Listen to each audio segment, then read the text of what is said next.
Hi lovely people, this is me Krishna અને હું બહુ પ્રીટી એક્સાઇટેડ છું અબાઉટ માય બર્થડે. કાલે મારો જન્મદિવસ છે તો એવરીવન ઇઝ લાઈક કે એટલું ઓવર એક્સાઇટેડ શું થવાની જરૂર છે. તમારે હવે એક ટાઈમે તમારે મેચ્યોર છે એ બની જવું જોઈએ અને પછી તમારે જીવનમાં જેમ લોકો કે એવી રીતે તમારે વર્તન છે એ કરવું જોઈએ, એને જ મેચ્યોરિટી કહેવાય. તો આઈ એમ લાઈક કે હું તો પહેલેથી જ બધા રૂલ્સ છે એ તોડતા આવી છું અને હજી હું કોઈ રૂલ છે એ ફોલો નથી કરતી કે જીવન છે આવી રીતે જ જીવવું જોઈએ અને એટલી ઉંમરે આ કરી જ લેવું જોઈએ, 25 વર્ષે તમારે લગ્ન કરી જ લેવા જોઈએ, છોકરા કરી લેવા જોઈએ અને સરકારી નોકરી તો હોવી જ જોઈએ. પછી સરકારી નોકરીવાળા છોકરા સાથે જ લગ્ન તમારા થવા જોઈએ.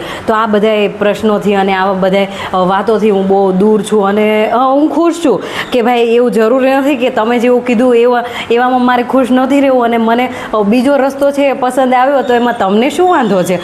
અને મને મારા બર્થડે માટે ઓવર એક્સાઇટેડ રહેવું છે એવું નથી કે સોશિયલ મીડિયા આવ્યું ત્યારથી જ હું ઓવર એક્સાઇટેડ છું. પહેલેથી જ મને મારો બર્થડે ગમે છે, ભલે 1 વર્ષ છે એ ઓછું થતું અને હવે આ મારું 29મું વર્ષ છે અને પછી હું 30 વર્ષની આવતી સાલ થઈ જઈશ. તો આમ લાઈક કે હવે જે આ 29 વાળી જે 2 વાળી જે સિરીઝ છે ને એ પતી જવાની છે. તો આ વર્ષને મારે બહુ સારી રીતે પસાર કરવું છે પણ એવું કંઈ થતું નથી.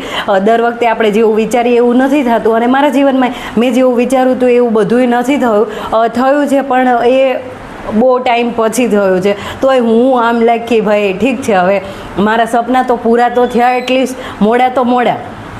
તો મારા જીવનમાં જેવું મેં વિચાર્યું હતું એવું થયું છે પણ મને જે ટાઈમે જોતું હતું એવું નથી થયું. તો હવે કંઈ એ વાત લઈને હું કંઈ એમ રોવા ન બેહું કે ભાઈ મારા સપના છે એ તો પૂરા થયા છે પણ મારે જ્યારે કરવા થાય ત્યારે નથી થયા. તો હવે મારે આ સપનાનું કાંઈ નથી કરવું અને આ જે બધું થાય છે એ મારે એક્સેપ્ટ કરવું જ નથી. તો એવી હું નથી અને હું બધાથી અલગ અને જે અલગ લોકો હોય છે એને જે આપણા સમાજવાળા લોકો છે એ મૂર્ખા અને ગાંડા અને પેડા સમજતા હોય. તો આઈ એમ લાઈક કે ભાઈ તમે મને સમજો અને તમે બહુ સમજદારી લઈને હોય કે અમે બહુ સમજદાર ને અમે અમારા જીવનમાં બહુ મેચ્યોરિટી છે પણ એ લોકો આમ રાતે બેઠીને રોતા હોય ને એ પોતાના દુઃખ છે એ કોઈને શેર ના કરી શકતા હોય. હું તો મારા દુઃખ છે એ બધાને કહી દઉં કે ભાઈ મારે આવું દુઃખ છે, પછી મારે સુખ આવે તોય હું કહી દઉં કે મારે આવું સુખ છે.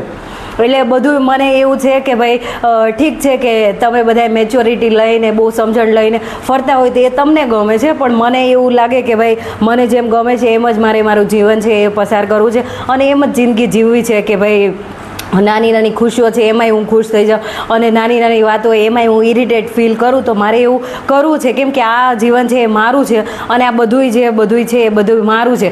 અને બીજા લોકોને ભાઈ તમે ખુશ કરવા જાઓ ને તો બીજા લોકો કોઈ દી ખુશ થતા નથી અને લોકો પાછળ તમે ભાગો તો એ કાંઈ બધું વર્થ ઇટ નથી.